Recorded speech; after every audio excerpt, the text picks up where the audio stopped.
ফেসবুকে প্রায়শই দেখা যায় আর্জেন্টিনা ফুটবল ফেডারেশন অথবা আর্জেন্টিনা জাতীয় ফুটবল দল ফিলিস্তিনি শিশুদের ফুটবল মাঠ থেকে অর্জিত অর্থ বা নিজেদের ম্যাচের আয়ের টাকা দান করেছে।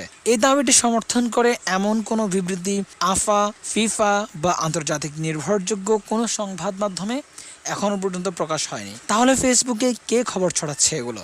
ফেসবুকে কয়েক ধরনের পোস্ট ভাইরাল হয়েছে বর্তমানে, যেমন আর্জেন্টিনা বা মেসি ফিলিস্তিনে বড় অঙ্কের অর্থ দান করেছেন, আর্জেন্টিনা ম্যাচের আয় ফিলিস্তিনের শিশুদের জন্য দিয়েছেন, আবার ফুটবল মাঠ নির্মাণ বা শিশুদের ফুটবল প্রকল্পে অর্থ দিয়েছেন। এসব দাবির পক্ষে নির্ভরযোগ্য কোনো সংবাদ পাওয়া যায়নি এখনো পর্যন্ত, এবং মেসিকে ঘিরে অতীতেও এমন অনেক ভুয়া উদ্ধৃতি ও ভুয়া দানের খবর ভাইরাল হয়েছে, যেগুলো পরে ফ্যাক্ট চেক করে মিথ্যা প্রমাণিত হয়েছে। তাহলে বিভ্রান্তি কোথা থেকে আসছে?